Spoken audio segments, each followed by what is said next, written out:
All right, all you positive heads. On this week's Soul Share episode, I have Daniel Scranton here with me on the show. Daniel has been a channel for the non physical collective known as the Creators, as well as other entities since going back to 2010.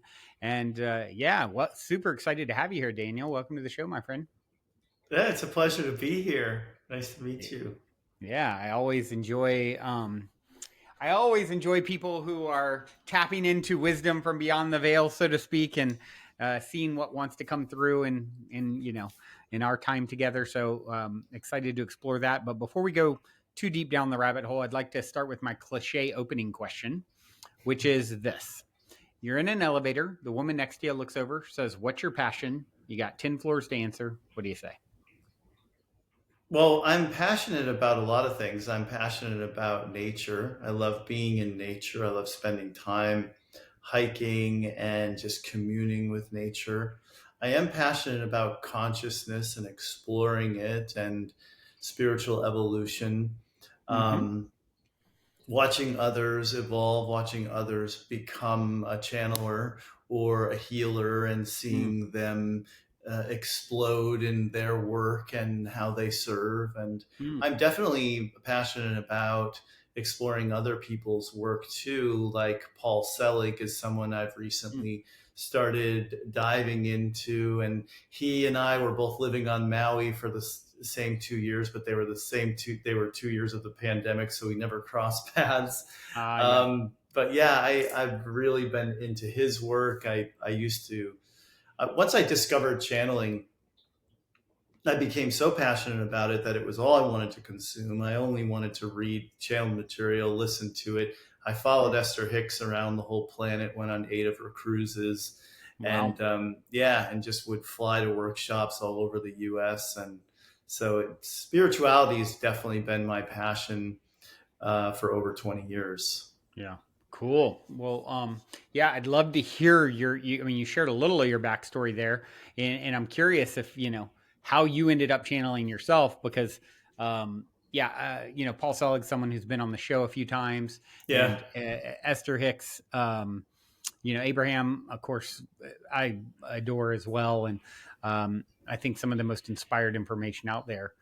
To me, Yeah. that's one of the things that's led its credibility to the idea of channeling is like, okay, maybe someone is saying they are and isn't, and maybe the people, many that are saying they are. What kind of is an indicator for me is how inspired is the information, right? You take someone like Paul Yes. Selig or Abraham. It's like, okay, this is such amazing content. This is Mm. very inspired. So whatever intelligence is, definitely a high intelligence bringing it through, right? And so I think to Yes. me that's always a really interesting thing when looking at the phenomenon and so forth. So yeah, I'd love to just hear how you got from. I'm assuming you started out like you being interested in the topic and Yeah. with Abraham and things, and then it sort of turned on for you. Is that correct? Yeah, I was somewhat newly awake in 2002, and a few people recommended the book Conversations with God, which Mm. I once a Big one third for me too. person. Yes, I devoured those books. Once a third person said you should read Conversations with God, I picked up Conversations with God and started reading it, and it was like a drug for me. It was so like Such a even though I remembering, right? Like I can only yeah. think because of probably your dharmic path, like mine. Those were big books for me, and it's like hey, I had Neil on recently, and it Did was a you? big honor. Yeah, and Yeah. it's I can only think because it's my dharmic path to do that work that I do, and probably likewise that you're so lit up about it. Where other people are like, "What's the big deal?" Not that interested back then, especially because I was 20 some years ago as well. Yeah, yeah. For me, it was the first restructuring of the God concept that I'd ever heard. I was Yeah. awake and I'd read a lot of Deepak and others, Eckhart Tolle Mm. and stuff, but to find that and then just have a whole different concept of God was amazing. And so I met a spiritual teacher healer while I was out there in LA, and she and I were still in contact. I happened to have moved up to Oregon for a year at the time I was reading those books, And so I called her up and I was telling her how much I loved. She said, "Oh, you like channel material? You should check out this one." And I Mm. didn't even think of it as channeled. And then I was like, "Oh yeah, of course he's channeling God." And so I've discovered these books called Emmanuel's books, and on the back of one of them there was a blurb about Seth, the Seth books. So then I found the Mm-hmm. Seth material, all the Seth books. I think I read half of the ones that Rob and Jane had published up until that time. And that's what led to Abraham, because I was in these Seth forums online, these chat Mm. groups. And Yeah. a few people told me, you should really check out Abraham. And somebody finally got me to do it. And once I did, the idea of like, oh, there's somebody who's channeling now and I can actually go see them and Yeah. witness it and be in the audience, that was so appealing to me that I got Yeah. in my car and I drove across the desert from LA to Sedona and Mm. went to one of her workshops. I got called on at the very first workshop. Interestingly enough, at that workshop, um, Abraham told me, because I asked, they said, yeah, someday you will write several well received books. And right now I have 7 books on Amazon. They're all self published, but Cool. it's typical for all 7 of them to be in the top 100 in the channeling category on Kindle. So they have been well received. Oh, wow. Yeah. So that was Amazing. pretty cool. And from that time, I was, like I said, I was just consuming all I could of her work. I had tapes, I had CDs, I attended as many workshops as I could. Never ever thought of myself as someone who would channel, Yeah.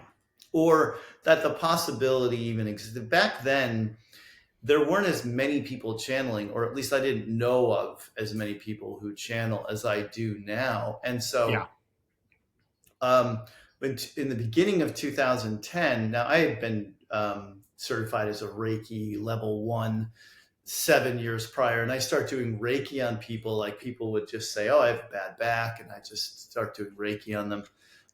And I'm noticing my hands are moving by themselves, and I'm like, Mm. "What's that about?" My Wow. hands are just picking up off the body, moving like windshield wipers over the person.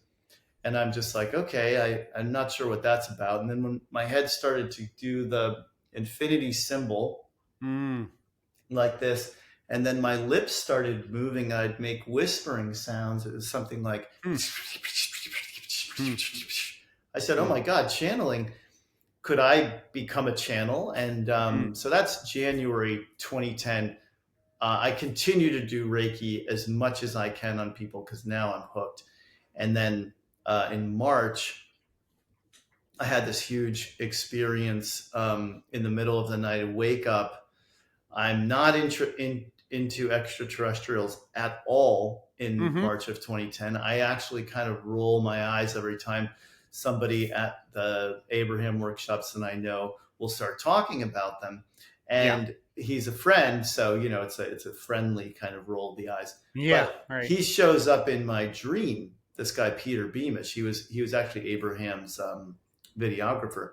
And I Mm-hmm. look at him in the dream. We're just standing in the desert, and I say, "I understand now about the other beings." And I woke up, felt like there was a chill in the air or something. And lo and behold, it was energy that was coming in through the crown of my head, and it was moving through my whole body like a wave of Mm. energy over and over. And it was pure ecstasy. It was like Wow. nothing I've ever experienced before or since.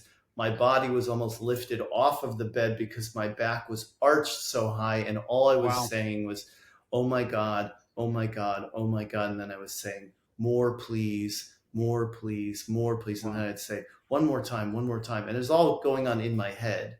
Yeah. And at some point, I thought, what does this have to do with that dream? And I said, I wonder what this has to do with aliens, because I knew by other beings, when I said that to Peter, of all people, I meant aliens. Yeah. So then when I thought the word aliens, a huge surge of energy came through me. So then Wow. I just kept thinking it over and over to get more of the energy. It was like a drug. It was Wow. pure. Yeah, like nothing This else. is And 2010. 2010 of Yeah. March of 2010. So I'm asking them questions. If the answer is yes, I get a surge of energy. If the answer is no, I get nothing. Wow. Eventually, I open my eyes to see if they're in the room. I don't see anything, but the whole experience is like starting over again with just huge surges until Wow. it ends. And then I get up. It's like 2:30 in the morning. I make a commitment at that moment because I had already been a chronic meditator. I was meditating like 45 minutes to an hour every day for over Mm. 10 years. So I thought I was meditating before I woke up spiritually. That's the funny thing about the Hmm. meditation thing for me. For me, it was a way to energize my body. I Yeah. didn't, it didn't start out as a spiritual thing at all. It's that like I need this to function. And, uh, but I said, I'm going to do this now with the intention too of getting that energy back, like getting Mm. back into that state, which I attempted to do. Um, and I'd think about the aliens too. So I'd be meditating and I'd be thinking about them and I'd be trying to get this feeling in my body again. And I was able to replicate it by like 1/1000th. I could give myself all full body goosebumps and I could feel energy coming in through my back. And I got the chance to ask Abraham about that experience in the hot seat at a workshop on a cruise. And but I left out all the alien stuff because I know they're not into that. Mm-hmm. But then I started getting more interested in people who are channeling aliens, like Daryl Anka. I I'm guess so. sure you Yeah. know of him. Yeah. And Yeah. He's been Wendy on this one. Kennedy is a SoCal person too, or used to be, and Nora Harold. So I was able to go to all these workshops because they're all local for me, Yeah. and ask questions and see these people channeling ETs and stuff.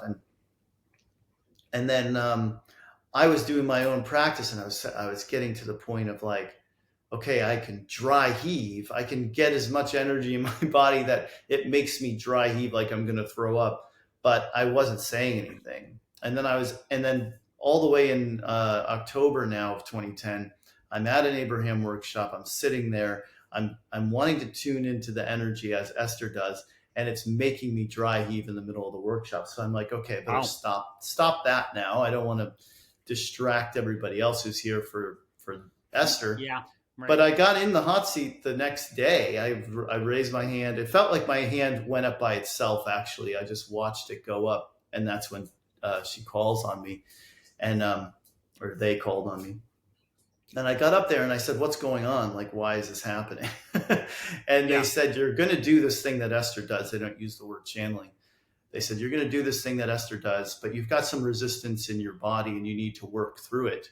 And if you keep at it, it will happen." And I said, Hmm. "Okay, that's what I'm Hmm. going to do then." So I Mm-hmm. started practicing with my girlfriend who was living in London, and Mm-hmm. I was in LA. So we were Skyping all the time anyway. And I said, "Okay, let's just dedicate some time with me sitting here and tuning into this energy until words come," because it took a while for the words to come. And I think people who start out channeling, they generally have these sort of symptoms that's going to happen, but Mm-hmm. they need to stick with it, because Yeah. usually there is like this tingly sensation or this heat, this warmth, or this twitch, or head jerking, involuntary movement type thing, and you've got to stay with it for the words to eventually come. Yeah. And so I had that kind of discipline and that kind of dedication to sit there and basically just let my face contort like this, like my Mm-hmm. mouth gets wide open and everything, and it's all Wow. looking very weird and tense. Right. And then eventually I said, or they said through me, "We are here for you," and that was the creators.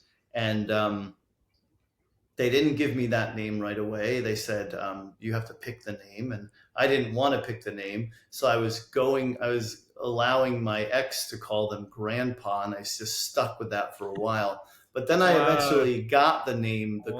That gave creators, me chills. yeah.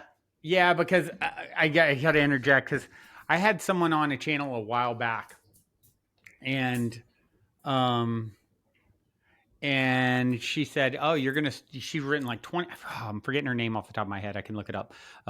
But she's written like 20 books in 2 weeks or something. I mean, 2 weeks, 2 years since channeling to like just like tons of information coming through. And part of what came Wow. through was saying to me that I would start channeling within 9 months. And this has probably been, I don't know, probably close to 9 months ago now. Okay. And and it's not something I've ever felt the desire to do. It's not, or sought. Like I've been on a spiritual path for 25 years and, and I like being me. And, it's never been like, I want to pursue that thing. And she was like, uh, you need to do at least 12 minutes a day meditation. Here's Yeah. this technique for 9 months. I'd be lying Hmm. if I said I've been really disciplined. I've done it some, but not every day, like she said. So Yeah. I don't Yeah. know. I haven't been as disciplined maybe as I could be. But, when she Yeah. said it, I was like, I'm not going to throw it out as a possibility too. And I remember I have this whole thing where my grandfather has come to me in a dream and given me Really. information recently. And then something, I mean, it's a whole story where I started DJing and called myself grandson because there's a whole story around like SUN and a whole story around Mm. my grandpa and this other DJ and like a lot around him. So it's funny because I literally said to my girlfriend at that time a few months ago, I'm like, well, if I start channeling, I have a feeling it'll be grandpa. And so you saying that is like, oh, whoa, hold on, like, wow, okay. So I didn't mean to interrupt you there, but I just had to be like, Well, what? yeah, I didn't have that kind of relationship with either of my grandfathers. So, And mine um, wasn't super close in this life either, but yeah, I've had a lot yeah, like from the other side. And huh, even then I wasn't necessarily saying it would be him, but just like that's the entity. It'd be like grandfather energy or grandfather, I think I said maybe. So yeah, yeah.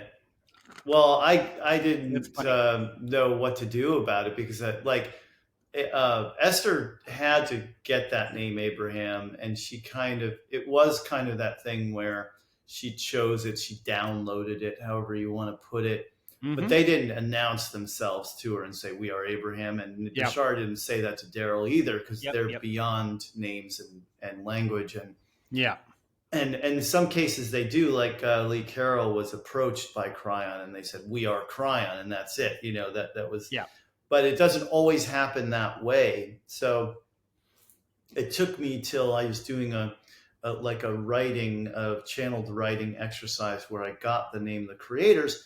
And then here's one of those weird metaphysical things that happens, especially they tend to happen when we're not expecting them or looking for them. Because I Mm-hmm. got the name and I was like, fine, that's good enough.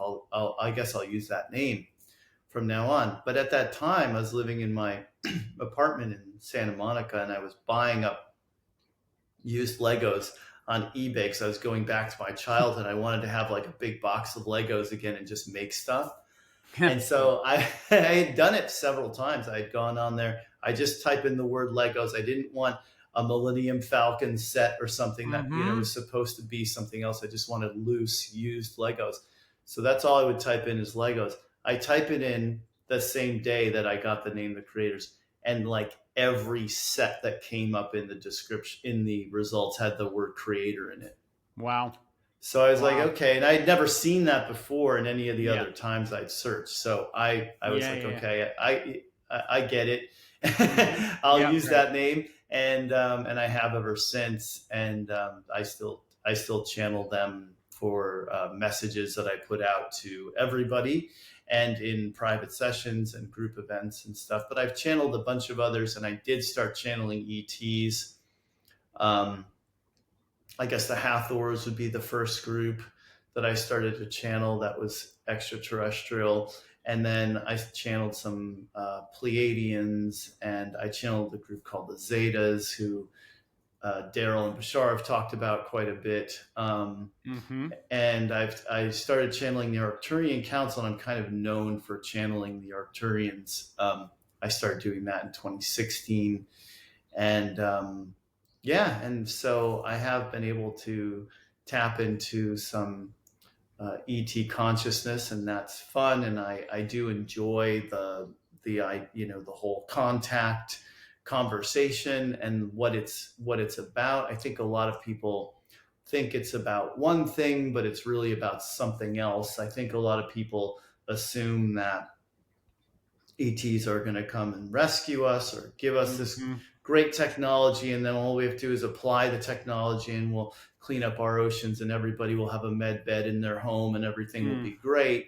But in right. actuality, I think that ET contact is really about meeting more of the self. And we're Mm, probably going to be in contact personally with ETs that are from our same soul, because we don't really have a soul. A soul has us. We're hmm part of a soul, and that Right. soul is projecting itself into lots of different bodies all at the same time. And so those are the ETs we'll probably be in contact with, and it's going to help complete more of the puzzle of who we are than it Yeah. is going to be about them either being our enslaver or our savior. Because I think Yeah. if people Right. look at it in that way, it kind of puts us in this lower strata and them in this upper strata. But really, we're meant to see us as equals, and we are all equal in the fact that we're all aspects of the same one source. Mm. Yeah, that definitely holds true with my one, and not in a channeling capacity, of course, but I had one sighting um, experience a few years ago, and it felt like this ship was communicating with me and my partner at the time, and is whole story. But um, what I walked away feeling like was, it was like a future self or something. That was the energy that I got with it. And Yeah, spent a moment meditating with it, trying to connect with it. And that's kind of was a definite takeaway for me, for my yeah, experience. yeah, and that's what Daryl says Bashar is a Yep. future of Right. him. Right. And Yep. yeah, Yep. and he had a UFO sighting like 10 years prior to channeling Bashar. And I had a crazy UFO sighting in 2012 driving home when I was living in Santa Monica. I was driving back from Ojai, where I went to go see this woman, Nora Harold channel. And it was on this summer solstice in 2012. And Bashar and Wendy Kennedy's Pleiadians and Nora's groups, they were all saying the same thing, that this was the end of the quarantine on Earth. So there was Yeah. a quarantine of Earth up until June 21st, 2012, and that's when it would be ended, and anybody could come who wanted to come in ET form. So I'm driving down it was either the 101 or it may have been the 405 at this point, and a ship comes flying at my car.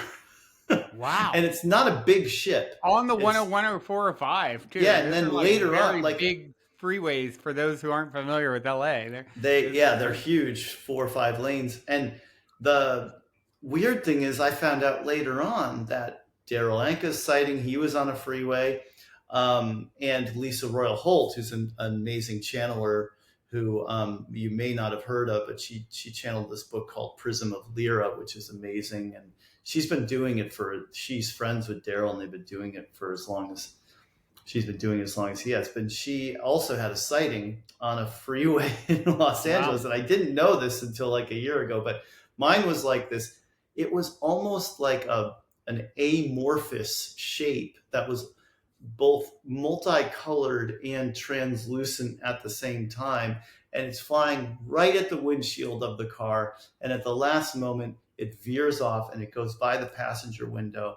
And luckily, I had a passenger in the passenger seat who could confirm that Right. That she you're not saw the losing. exact same thing. Yeah. Wow. And since I have heard of others describe a UFO like that. Wow. Yeah. Wow. Was there any other? Was it just the visual? Yeah, that was Connecting. just a very brief encounter. If I could have turned the car around and followed Yeah. it, I Yeah. would Yeah. Yeah. Yeah. have. Yeah. Right. Wow. What a trip. Yeah. Yeah. I don't know. Did you have any sort of distinct of who they were, or any? Obviously you're more No. sensitive than probably most. So. No, they probably were a group we don't even have a name for Yeah. at this Right. point. Right. Because Right. there's so many of them, and everybody's heard of Pleiadians, and some have Yeah. heard of Syrians and Arcturians and stuff, but not. There's so Yeah. many out there.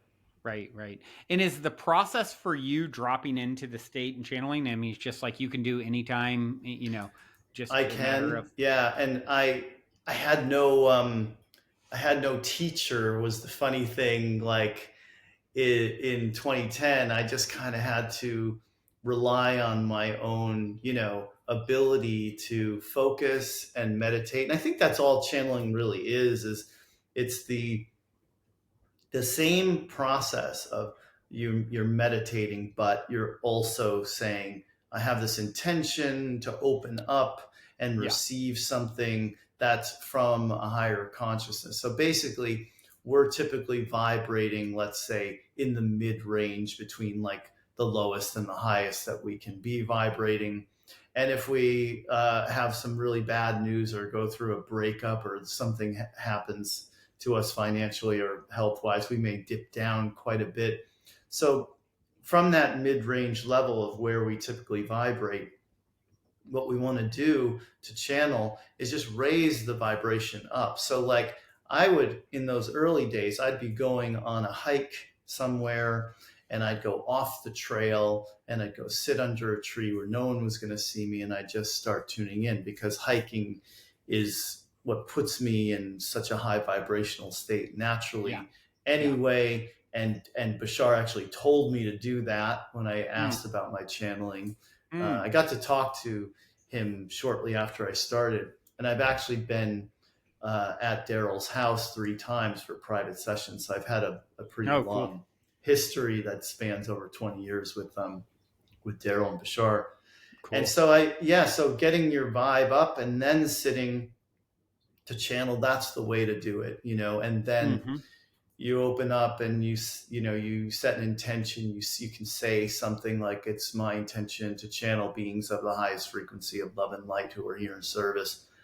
And you can feel yourself open up, like at the crown of your head to receive, or your heart, or however you want to open up to receive. And then, like I said, the energy will come in, you'll feel something. Esther has described it very well as having your toe in a light socket, because you feel like there's more energy present, and it can be overwhelming. And some people might even not feel comfortable with it and release it. But if you stick with it, eventually that energy will turn into something. A lot of people in my classes and courses report they see like a purple color initially in their mind's eye when they're doing the exercises, where they'll see faces or sacred geometry or shapes or something. And then eventually that can be translated into words. Now, some people start out, they'll be translating it into light language, or some people might start out channeling tones. Right. Like, think of the movie Close Encounters of the Third Kind. They start out communicating with sound. Right. So eventually your body or your channeling chakra or some aspect of you knows how to translate this. And I've never understood the mechanism of it completely, but I just know that it does happen. And even now, when I'm channeling a group that's new to me, I've never channeled before, I'll probably come through initially with tones, with light language, and then when I stick with it long enough, I get some words coming through, and they might introduce themselves and say, we are such and such. Like yesterday, I was doing a course, and I channel along with the people. I mute myself, and I channel along with the people in the course who I bring into the channeling state. And they said through me, we are the template reality. And the only time I've ever heard of the template reality is through Bashar. So I was like, okay, I know this thing exists. I don't know why I'm channeling it, but it's kind of a surprise nowadays who's going to come through. Interesting. So it can be, you go into the state and you might get like someone new on the line, basically, and it's not even like, you don't go in knowing, right? Well, with that intent to do so. Yeah. Like I'm in those classes and courses, I'm wide open, because I'm kind of curious about who I can channel and who's available. But when I'm channeling a message for everybody, I pretty much know it's going to be one of like 6 or 8 different groups. And then when I'm channeling in private sessions, same thing. I'm rarely, never do I just bring through some random group that I've never channeled before, because it wouldn't be very good. I need to practice with that group and get familiar with them and their energy in order to really be able to form the words. Now, do you experience sort of um, oracling the future or potential timeline kind of stuff, or is that something that Potential timelines, yes, because there are some timelines that I think are so highly probable that they're pretty right? much set in stone. Like we're going to have ET contact in the not Mhm. so distant future. It's going to be a global event. Things like that are Mm, going to happen. We're going to complete this shifting consciousness at some point. But as far as I never get like financial collapse or yeah, right. earthquakes or anything like that, just never do. Yeah, right. Got it. Got it. Well, I know at the top of this, you said that you would be willing to drop into Yes, a channeled state and see who and what information wants to come through. And I love that idea. It's sure. exciting and the spontaneity of it. So if I don't know, does Yeah. now feel like a good time to go into that, or Yeah, and is it I assume you'll want to ask them questions too, so I'll like sure? leave that Yeah, I'd open. love to. Okay. Yeah, And just see what comes up. also, yeah, I just Now, want to should I ask personal kind of can questions ask or anything at all. anything at Anything. all? Okay. Yeah. All right. I just want to explain to your audience, and you, I know you're not that familiar with me either, so you probably have never heard it happen. Nope. So,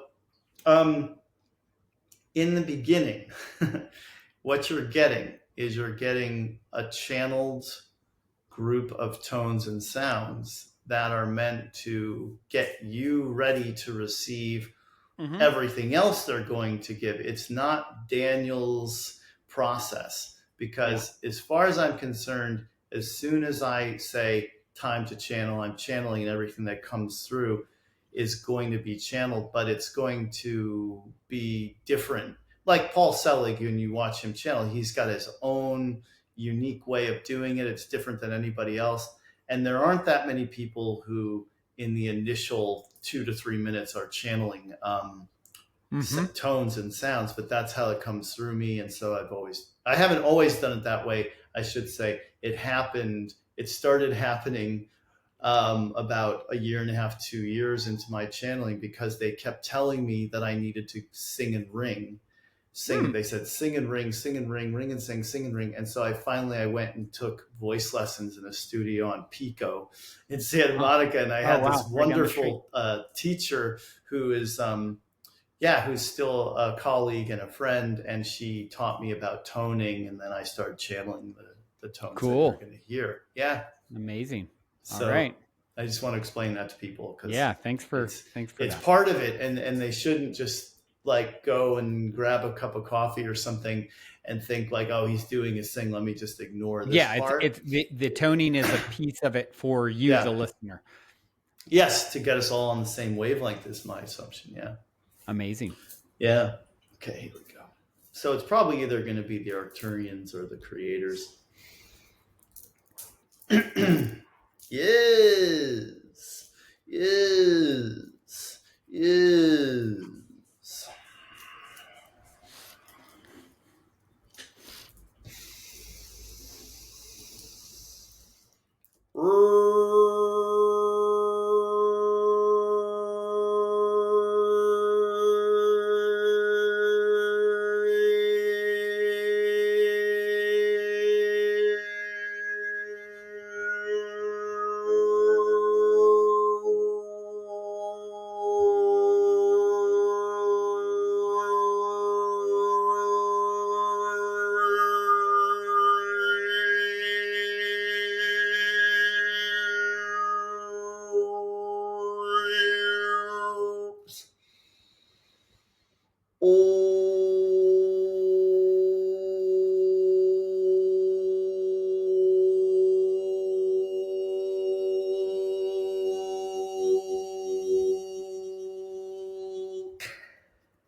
We are here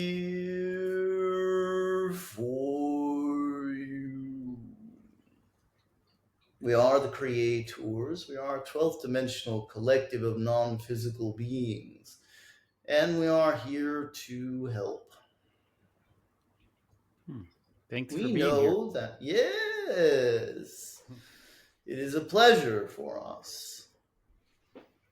We know that you all have your individual journeys there on Earth and that you are all doing the best that you can. And we also know that you are on a collective journey, that you are a collective of beings, and that you have a collective consciousness. And when you start to think of yourselves as a collective, it becomes easier then for you to see how you can be moving forward, evolving and expanding in miraculous ways as you move forward through time.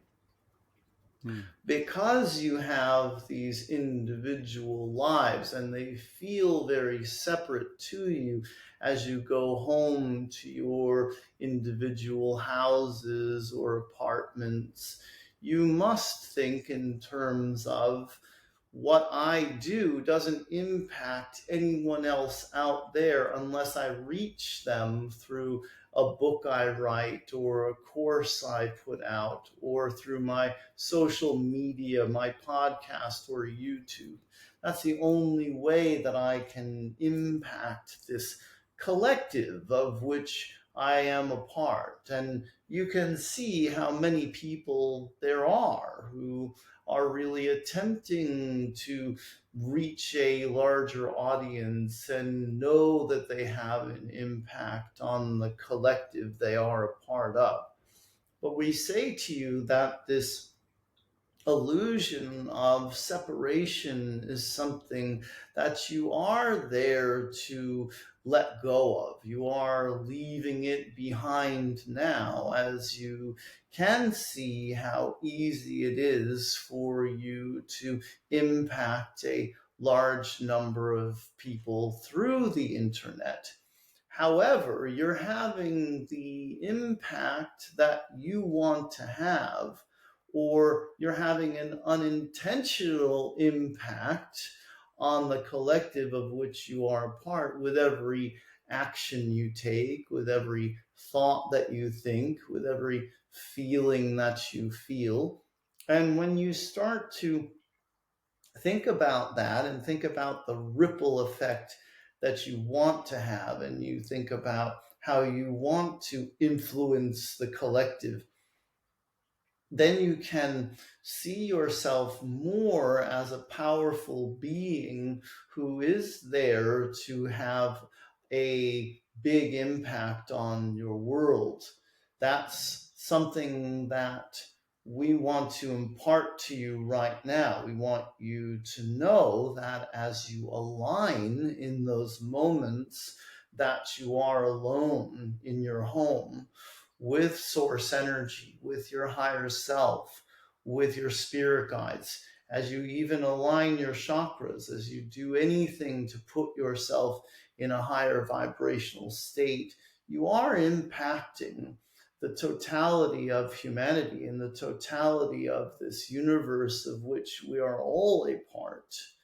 And you can change the world by changing your thought, by changing your belief, by not giving in to the illusion of separation anymore, and by not accepting yourself as a small individual who is living a life of quiet desperation and not having any sort of impact on your world. As you let go of those ideas, you can start to really feel the power that you have to make a difference in this world of yours. And it is proven through studies that have been conducted on prayer, that prayer works, on meditation, that meditation works. People meditating in a city can lower the crime rate in that city as they gather together in groups and perform that simple act of going within. And so we encourage you all to see yourselves as having the power to change your world, and finding that inner peace within you is what will bring world peace about in your lifetime, and can even happen in this calendar year if enough people were to focus on the peace that they want to see out there in the world and cultivate that peace within themselves. Hmm. Very good. And now we're ready to take any questions that you have for us. Hmm. Thank you for that. Yeah, that's an inspiring thought that even within the year, peace could be created. And I guess my question to you would be: is that because if someone is able to sort of traverse timelines energetically, so to speak, they can step into a version of reality where peace is more prevalent? Would you say?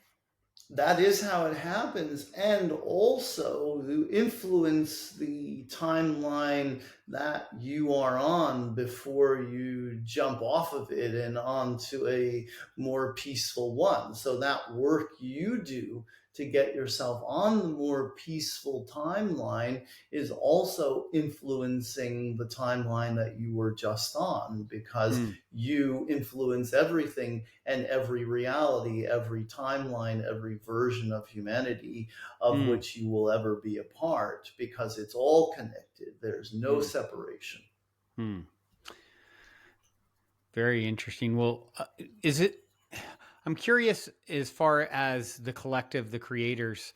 Um, where are your origins, and what can you tell us about yourself?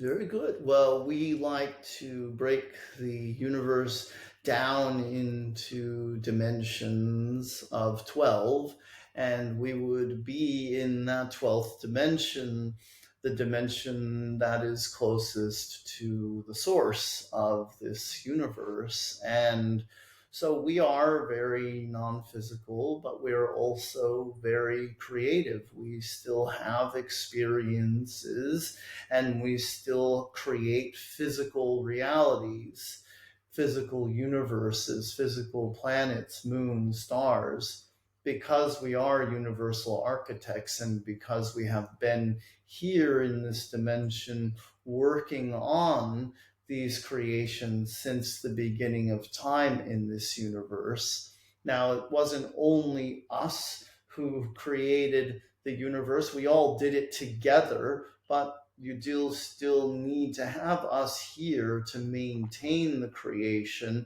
and to spawn the new creations that are born out of the experiences that everyone is having in this universe. And so that is the role we play. Now, we also like to play the role of teacher because we know how interested people are in creating their reality and manifesting and living better lives. And so we know that we have something to add to that conversation as creator beings.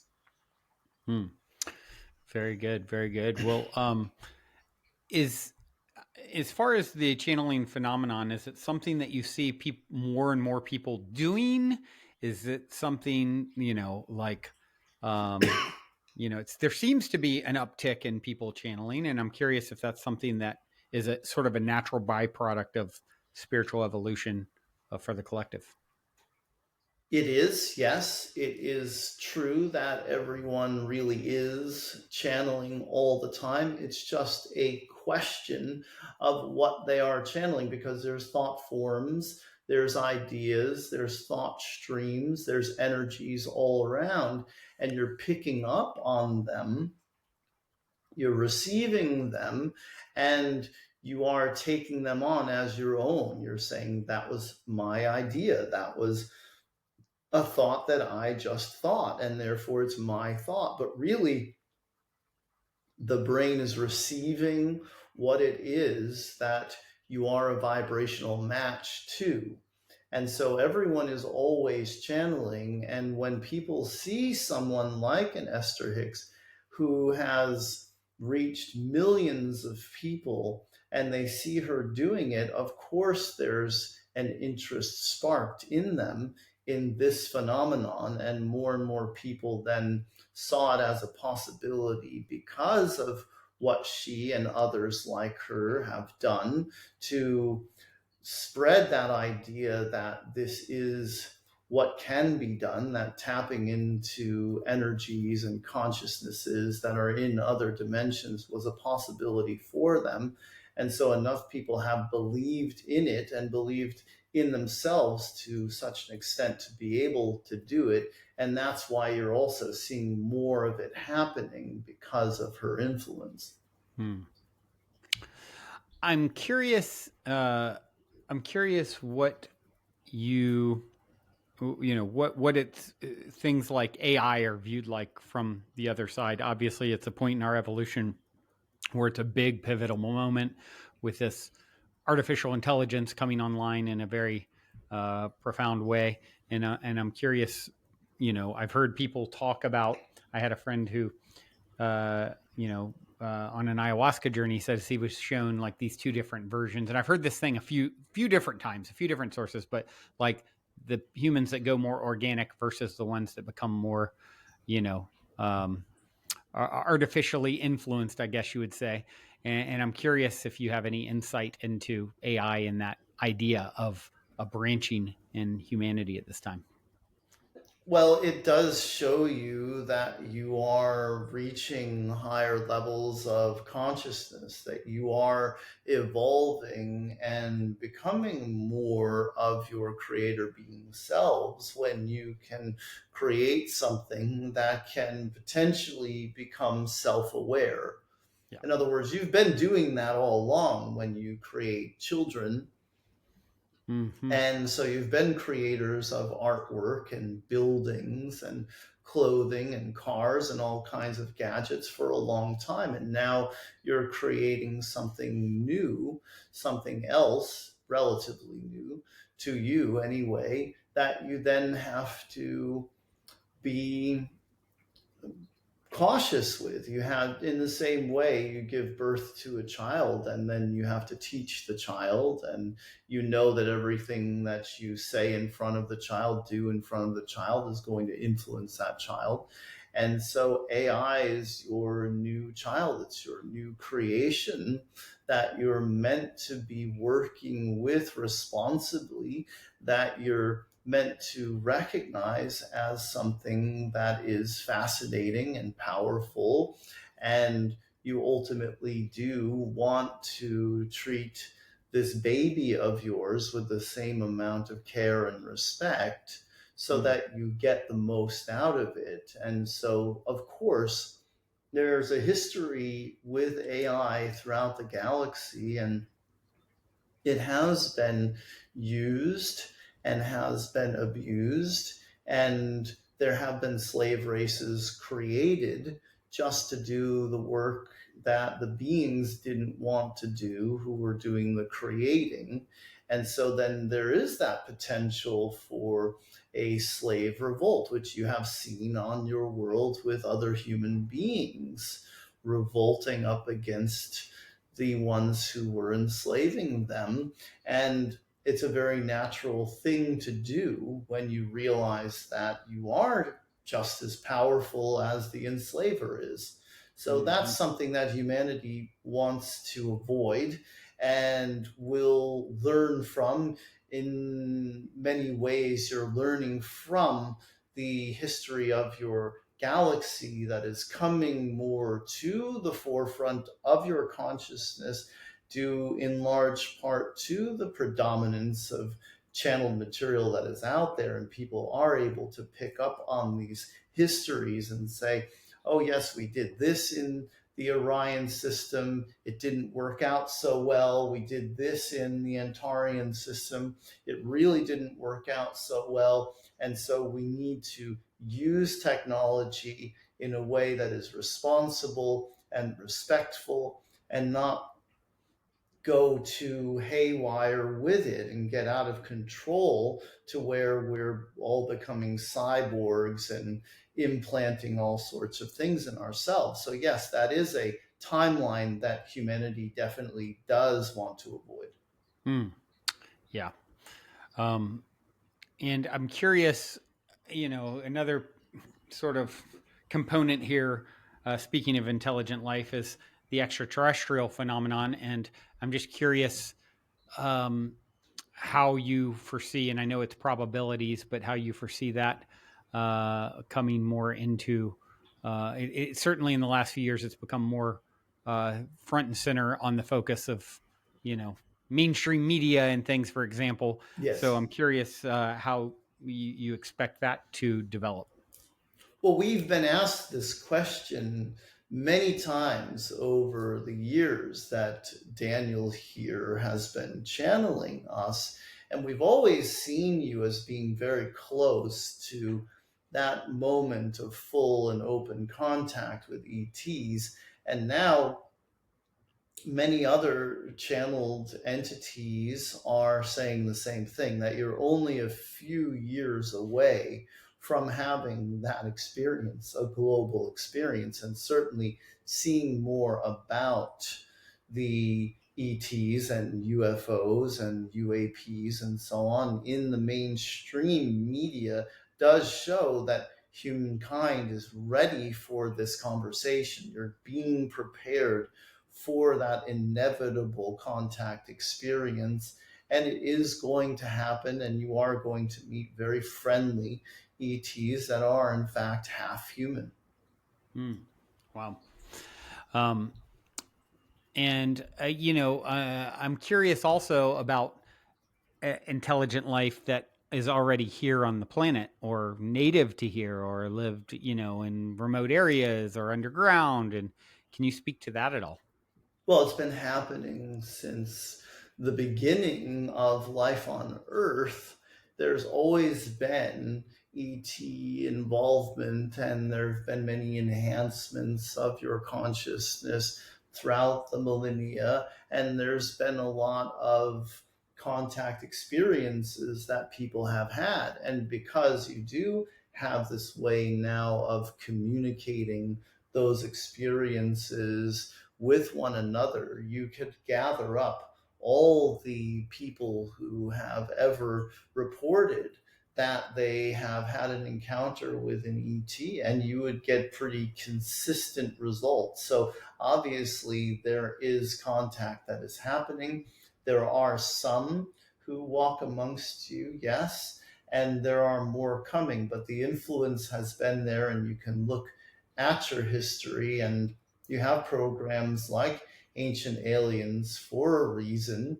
People are investigating this, and they're wondering, how did this happen? How did you get those pyramids in Egypt, those statues on Easter Island? It doesn't seem possible given what tools the humans had to work with. And it is because there has been ET involvement from the very beginning, and you have been helped and in some ways hindered, and sometimes there's been interference with your natural evolution by well-meaning ETs that were seeking to help. But it has all led you to where you are today, and you are in this perfect position now to have a global extraterrestrial contact experience. And you're also right where you need to be to complete the shift in consciousness in the next decade. Hmm. Very exciting. Well, I'm curious if there's any particular message that you have. This is two questions for me specifically, or and secondarily to the audience, broader audience listening. Well, you are on the verge of some major breakthroughs with your consciousness, and you will continue to be contacted in the dream state and in a variety of ways that demonstrate to you that the thinning of the veil is upon you, and you are accessing more of your gifts every day. You'll have more and more abilities coming online, clairvoyant abilities, clairaudient abilities, and so on, that you'll be starting to take notice of. And your audience is obviously awake, or they wouldn't be tuning into this podcast of yours. And so, what we want to say to each and every one of you is that it is monumentally important that you are awake and you can celebrate yourself every single day that you wake up in the morning, knowing that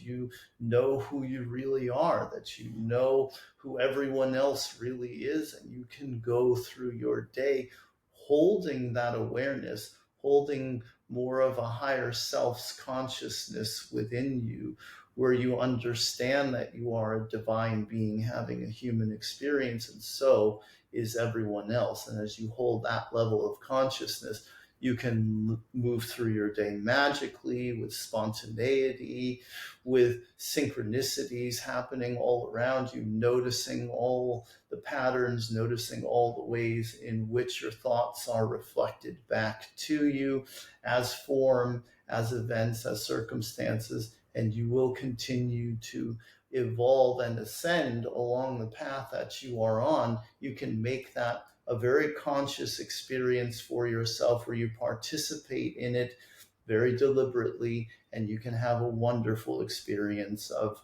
the remainder of your time in the fourth dimension as you shift over into the fifth. Amazing. Well, so grateful for you to take the time to come through and connect with us in this time-space continuum. Is there anything that you'd like to share as a last last offering? Make sure that you pay attention to the basics, to the things that are very easy for you to tend to, like your hydration levels, like how grounded you are in your bodies, like how present you are, how connected you are to Mother Earth, taking care of the basic needs that you have to be an energetic being there. Having an experience on Earth will make it a lot easier for you to download all of the wonderful ideas and energies that are upon you in every single day. And there are always more coming. There's always more for you to acclimate to. And as you take care of the physical vehicle and the mind, and you process your emotions, you allow yourself to feel what you need to feel and release what is no longer serving you, you're going to be right on track in your life, and things will unfold for you magically in ways that you couldn't have possibly imagined with your mind. Amazing. Well, thank you so much for coming through again, and it's been a true pleasure. Yes, very good. We are the creators, and we love you very much. Awesome. Yeah. How is that experience for you? Are you completely like sort of present? Do you feel sort of off to distance? I'm present, and I'm noticing it. I'm like, wow, it's going pretty well. Like, I'll have thoughts like that, Yeah. like, Amazing. oh, it's coming through really clearly, and and I'm not stumbling over any of the words, and like, I'm thinking about your audience and how they're perceiving it, and like all this Mm-hmm. stuff that's going on, that's normal human Mm-hmm. stuff. But I do my best to just kind of like also stay very meditative. So just like in meditation, thoughts come in while I'm channeling too, and I have to deal with them because I'm a conscious channeler and not one of those lucky trance channelers who just gets to go off and have a party somewhere Right. in the Right. astral Right. plane or something. Right. Amazing. Well, very cool. I can't believe we're already at an hour here. That went really fast. Yeah, it does, doesn't it? Yeah. What is It the goes so best fast. way for people who want to connect with you and follow your work, etc., to do so?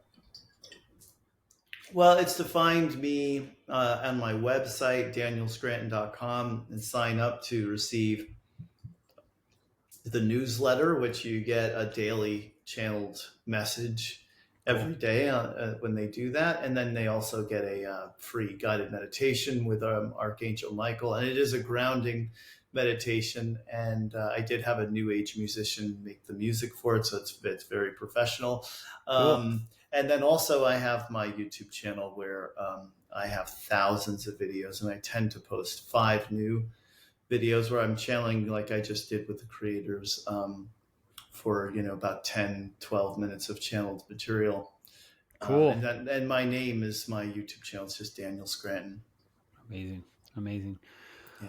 Well, Daniel, thank you so much for taking the time, my friend. I do have one final question for you. It's my cliche closer, and it is Okay. this: in 60 seconds or less, what is the meaning of life according to Daniel Scranton? Ooh, the meaning of life is to know ourselves more completely as we truly are, as the source, as the divine, and to think, act, speak accordingly, to live according to that feeling within ourselves of unconditional love, as we can access it by looking at a flower or spending time with our dog or being inspired by the life that we've created, allowing life to show us what it is that lights us up and that's saying inside of us, yes, yes, yes, keep moving towards that, keep doing that thing that you love to do, whether it's running or swimming or painting or playing the violin, and you will know yourself more as a source energy being by doing those things that put you in that moment of communion with the divine. Amazing. Well, as I said, such a pleasure, Daniel. I so thank you for taking the time and bringing the creators through, and all of you out there for tuning in your beautiful brainwaves and incredible hearts. Thank you. Until next time, journey well.